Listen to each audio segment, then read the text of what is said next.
بسم اللہ الرحمن الرحیم۔ السلام علیکم۔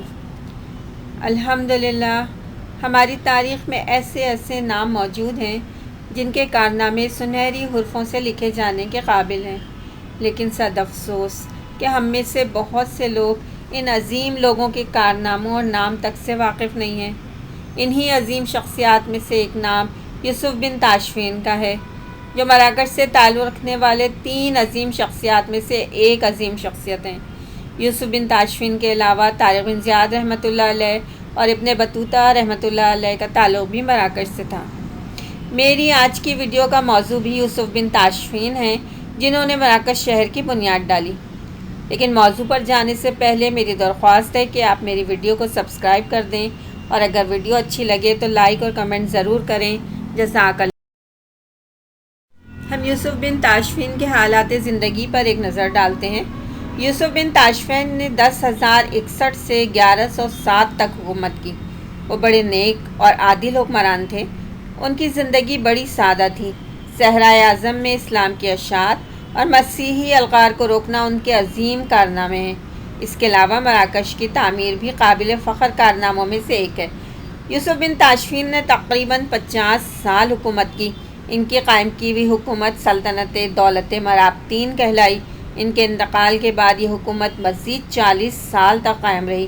اس کے بعد جن لوگوں نے حکومت قائم کی وہ موحدین کہلائے۔ ان میں بھی بڑے قابل ذکر حکمران گزرے ہیں۔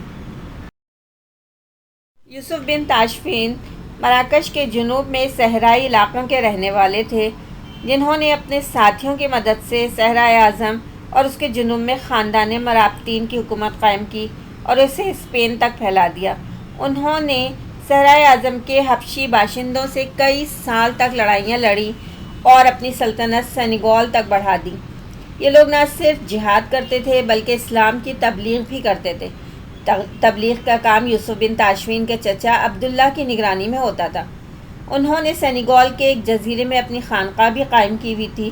بعد میں یوسف بن تاشفین شمال کی طرف آ گئے اور فاس اور دوسرے علاقوں کو فتح کر کے کوہ اطلس کے دامن میں مراکش کی بنیاد ڈالی۔ اندلسی مسلمانوں کا ایک وفد یوسف بن تاشفین سے مدد مانگنے کے لیے مراکش آیا تھا، اور یوسف بن تاشفین ان کی مدد کے لیے تیار ہو گئے اور ایک طاقتور فوج کے ساتھ اندلس روانہ ہوئے۔ 1086 میں عیسائی بادشاہ الفانسو سے زلاقہ کے میدان میں مسلمانوں کا مقابلہ ہوا۔ ایک سخت مقابلے کے بعد عیسائیوں کو شکست ہوئی اور ان کی ہمتیں ٹوٹ گئیں، اور یوسف بن تاشفین اندلس کی چھوٹی چھوٹی مسلمان حکومتوں کو ختم کر کے ان کو سلطنت مرابطین میں شامل کرتے چلے گئے۔ جنگ زلاقہ میں الفانسو 80,000 شہسواروں، 10,000 پیادوں اور 30,000 کرائے پر حاصل کیے گئے اربوں کے ساتھ جنگ میں شامل ہوا، جبکہ یوسف کی فوج 20,000 کے قریب تھی۔ ان میں 12,000 بربر اور 8,000 افواج شہسواروں افواج پر مشتمل تھی۔ یوسف نے جنگ شروع کرنے سے پہلے الفانسو کو 3 تجاویز پیش کیں، جو کہ جنگوں میں عام طور پر مسلمان کیا کرتے ہیں۔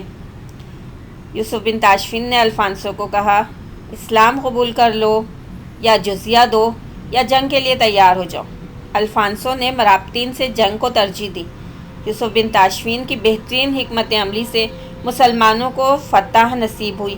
مسلمانوں کی فیصلہ کن فتح کا اندازہ اس بات سے لگایا جا سکتا ہے کہ عیسائیوں کے 59,500 افراد اس جنگ میں مارے گئے، جبکہ الفانسو زندہ بچ گیا، لیکن اس کا ایک پاؤں ضائع ہو گیا۔ اس میدانی جنگ کو زلاقہ کے نام سے پکارا جاتا ہے، جس کا مطلب ہے پھسلتا ہوا میدان، کیونکہ مارکے کے دن اس قدر خون بہا کہ افواج کو قدم جمانا مشکل ہونے لگا۔ اس تاریخی فتح کے بعد اگلے 300 سال تک اسپین میں مسلم حکومت موجود رہی۔ اس جنگ کو صلیبی جنگوں کے آغاز کی اہم ترین وجہ سمجھا جاتا ہے، کیونکہ اس جنگ میں شکست کے بعد عیسائیوں نے مسلمانوں کے خلاف جارحیت کا آغاز کر دیا، جس کا جواب سلطان صلاح الدین ایوبی نے بخوبی دیا۔ مجھے امید ہے کہ میری یہ ویڈیو آپ کی معلومات میں اضافے کا سبب بنی ہوگی اور آپ کو پسند آئی ہوگی۔ جزاک اللہ، والسلام۔